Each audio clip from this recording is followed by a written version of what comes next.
Bonjour, je suis Francis Adolphe Bichoka, je suis économiste, journaliste, consultant et entrepreneur social. Je suis auteur d'un ouvrage intitulé Le solidarisme, une solution intégrée aux problèmes du développement économique.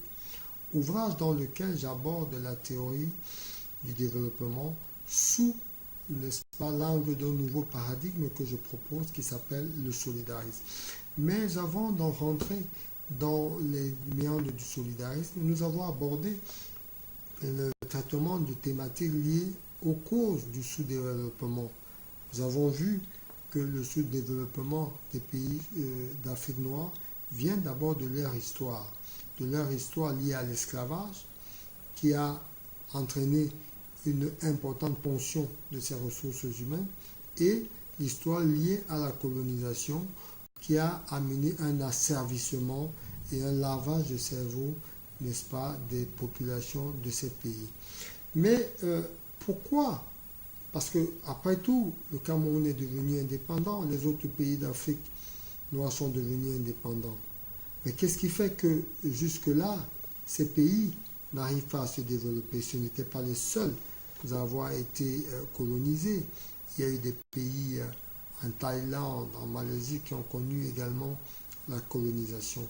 Mais pourquoi est-ce que les pays d'Afrique noire n'arrivent toujours pas à s'en sortir? Alors, il s'agira pour nous ici de montrer quelques éléments qui sont à la cause de cela. Certains ont parlé de ce qu'on appelle la néocolonisation, c'est-à-dire qu'on est passé du stade de colonie, qui était une colonie servile, une colonie brutale, forme de domination brutale, à une forme de domination beaucoup plus fine, n'est-ce pas, qui est invisible, mais qui n'en est pas moins réelle. Alors, nous allons parler de la structure des pays d'Afrique subsaharienne. Nous l'avons souvent dit sous d'autres plateaux, sous d'autres espaces, que les pays africains ne sont pas des pays véritablement indépendants.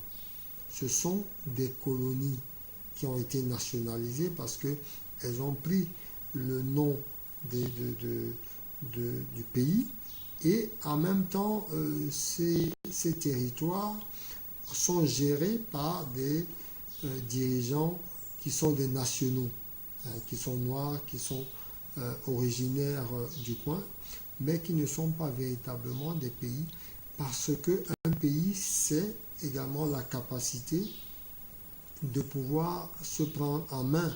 C'est la capacité d'assurer son indépendance sur les plans économiques, sur les plans énergétiques, sur les plans culturels, sur les plans éducatifs.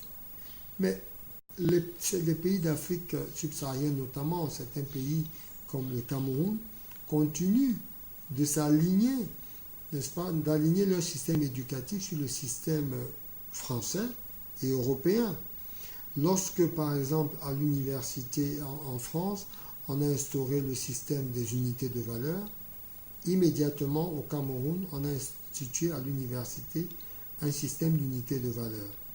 Lorsqu'on est passé au système de modules, le Cameroun est passé au système de modules. Et avant d'avoir fini d'implémenter ce système de modules, on est venu avec le système LMD, licence, master, doctorat, et immédiatement le Cameroun s'est arrimé sur ce système.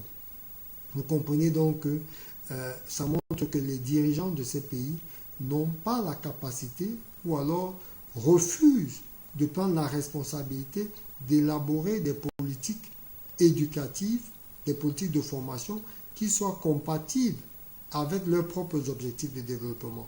Cela veut dire simplement qu'ils n'ont pas d'objectif de développement. C'est pour cela que nous avons souvent dit que nous sommes des colonies nationalisées. Colonies parce que la structure administrative qui a été trouvée lors des indépendances est celle qui continue d'être utilisée. La structure économique basée sur l'économie de traite, c'est la même qui continue à être utilisée. Le système bancaire qui avait pour but de financer les entreprises françaises qui importaient, n'est-ce pas, ou exportaient les produits, les matières premières, c'est les mêmes banques qui sont restées avait les mêmes mécanismes. Vous constaterez également que la plupart, n'est-ce pas, la monnaie qui était le franc des colonies françaises d'Afrique, est devenue le franc de la communauté française d'Afrique. Donc, vous voyez que la France est restée la même monnaie qui était une monnaie coloniale, est restée la monnaie d'un pays indépendant souverain. Le type de production ou le type de produit de rente est resté le même.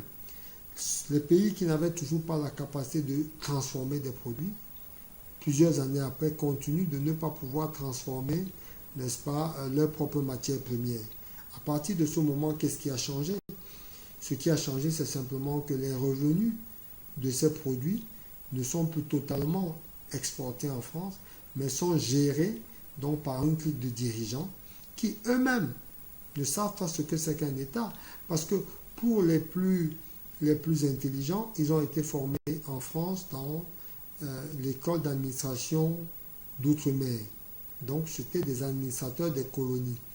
Un administrateur des colonies, c'est quelqu'un qui vient maintenir une colonie dans un état d'exploitation viable pour la métropole. Donc, c'est des personnes qui n'ont pas fait l'école nationale d'administration de France, qui enseignent comment on dirige un pays, mais eux, on leur a enseigné comment diriger, n'est-ce pas, une colonie. C'est pour cela que vous allez voir un certain nombre de comportements qui vont se perpétuer. Et lorsque les dirigeants de nos pays ont l'illusion, n'est-ce pas, eux-mêmes croient à cette illusion selon laquelle ils sont en train de gérer un pays selon les mécanismes totalement souverains. Non, en effet, ils sont en train de gérer un modèle qu'ils avaient vu lorsqu'ils étaient colonisés. Ils gèrent une colonie et ils ont l'illusion qu'ils sont en train de gérer un pays. Voilà pourquoi ils sont toujours en train de dépendre de l'ancien colon, parce qu'ils n'ont pas su qu'un pays, c'était acquérir les moyens de son autonomie et les moyens de son indépendance. Nous verrons donc dans une prochaine vidéo comment se déploie ce système d'aliénation néocoloniale et comment éventuellement en sortir. Merci.